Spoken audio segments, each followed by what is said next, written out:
Shining Lights, Even in Death, is the 43rd main story mission in Hideo Kojima's Metal Gear Solid 5. It is in my opinion one of the best, if not the best, examples of flawless integration between narrative and gameplay in the AAA games industry. Let's cover the narrative layer briefly first, before we get to discuss the game design part of it. Narratively, the mission follows Venom Snake returning to Mother Base, his central base of operation, after a deadly virus outbreak occurred. Snake must infiltrate his own laboratory, filled with loyal soldiers he personally recruited, and kill anyone showing symptoms of the virus. The virus is causing his soldiers to run outside of the quarantined laboratory, where they would die shortly afterwards, and birds would carry the infection through the air, potentially spreading it worldwide. With the usage of special night vision goggles, Snake is forced to eliminate anyone showing symptoms. Naturally, not a single soldier within the facility is healthy, and Snake shoots soldier after soldier, regardless whether they are thanking him for everything, begging him to stay alive, or saluting and singing as they are shot. If this narrative was found in any other medium, it would simply be haunting. But there is something in Kojima's execution of this narrative from a gameplay perspective which turns this horrifying story into a stomach-turning, eerie experience. Let's dissect exactly what it is. Throughout the entire game, the player needs to build up various Mother Base teams, which unlock improved weaponry and tools, more functions and systems, and overall help the player progress through the game. The only way to do so is by Fultoning enemy soldiers found while playing the game. The player utilizes their binoculars and scans soldiers to see their stats in the various skill sets which make up the aforementioned teams. If a soldier is desirable, the player has to take great care in making sure the soldier is unharmed and Fultoned away to Mother Base. The player has to go out of their way, making sure that the specific moment they aren't playing Metal Gear Solid like they would a shooter. Getting to the desirable soldier and successfully extracting them can be a long, tactical, and carefully executed gameplay session of its own. Once a soldier is acquired, they are assigned a name, made up of an adjective and an animal name. This can produce hilarious results, as your masterful soldiers are named Spunky Platypus or Angry Butterfly. This simple mechanic adds personality to your soldiers and ensures they are memorable. Snake has an AI droid accompanying him for the game. This serves as a guide for Snake and the player. The player carries out a majority of the functions through the AI droid, such as checking the map, accessing missions, organizing the Mother Base soldiers, etc. The AI droid has a robotic voice which keeps Snake and the player up to date during a mission. Say the mission's objective is to rescue at least one prisoner. If one of the prisoners potentially available for rescue are killed, a sound is played, and in a robotic tone the AI droid states, "Prisoner killed," and Snake loses heroism points. The text is displayed on the screen for the player to see also.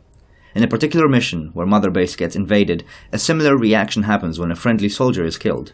An emotionless voice states, "Staff died," and the points are subtracted.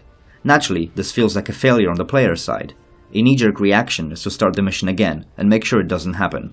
Between missions, the player has to return to the Mother Base every now and then, although returning there is always an option. Snake's central base of operations feels large and empty.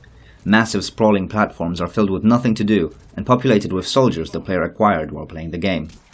The soldiers ask Snake to spar or fight with them as he's passing by, and the player willfully obliges. Snake punches or knocks the soldiers out, and is thanked for doing so when the soldiers regain consciousness. This sends a very specific message to the player. Have fun with the soldiers. Shoot them with sleeping darts, make them stumble around, punch them a little. It's all in good spirit, and the soldiers appreciate it. And so, throughout each visit to Mother Base, the player will shoot their soldiers with sleeping bullets, the names of the soldiers promptly displaying above their head when the sights are focused on them. Headshot after headshot, the soldiers fall asleep, wake up, salute, and thank Snake, and continue on with their business. The entire thing plays out like a gag, a joke. Kojima knows that ragdolls and shooting random people in games is fun, and by ensuring the soldiers can't be shot with any lethal weapons, stresses the playfulness of this entire ordeal. Throughout all of this, the player is being operantly conditioned. Operant conditioning is a psychological learning process first established by B.F. Skinner in 1948 with his famous rat experiment. The experiment relied on 3 varied responses given to a rat to see how it would influence its behavior. It was established that positive reinforcement strengthens the behavior by providing a consequence an individual finds rewarding. In the experiment, a lever was placed in a box for the rat, and upon pressing the lever accidentally, a food pellet was dropped for the rat. The rats would soon understand that pressing the lever meant receiving food, and would do so purposefully, rather than accidentally. The process of scanning soldiers in Metal Gear can easily be applied to this experiment. A player instinctively presses the scanning button, checks the results, and decides how to proceed. High scanning results means marking a soldier to Fulton. Low results means a loss of interest. This process becomes automatic and engraved in the player to the point where it requires barely any conscious thought. Enter Mission 43. Shining Lights, even in death, takes all of the described concepts and turns them on their head. This time Snake is scanning not to save a soldier, but to kill them. Pointing your lethal gun at your friendly staff is permitted this time, and their name again displays above their head. Except this time, it's different. Spunky Platypus, your combat expert you picked up in Mission 13, and who has been with you ever since, isn't being shot for fun, just to fall asleep and wake up again. They aren't coming back. You have to kill them to stop the virus from happening. You pull the trigger. Staff died, the emotionless voice states as Snake loses heroism points. Everything the player has done over the last 40 or more hours of the game feels wrong. Each gameplay mechanic previously used to a positive effect is now negative. Narrative and gameplay layers intertwine in a truly unique way, and the player feels physically sick. On one hand, it's because the narrative of the events is horrifying. It's dark and twisted and evil. On the other hand, it's because it goes against all the actions the player has gotten used to. Mechanics previously associated with a reward are now actively a punishment. The player is losing heroism points, and as the soldiers are dying, the respective teams they were supporting, such as combat, research and development, medical, are losing levels. Keep in mind the narrative layer still exists, as soldiers beg for their life, or do something like this.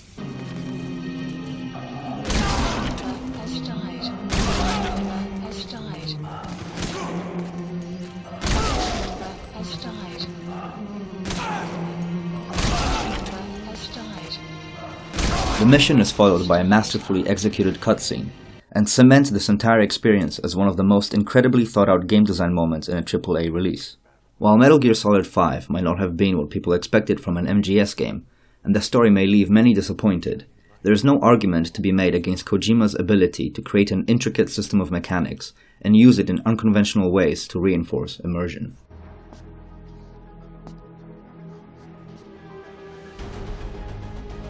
We are diamond dogs.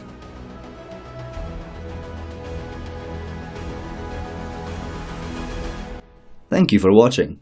I hope you found this interesting, learned something, and I hope to see you again in a future video.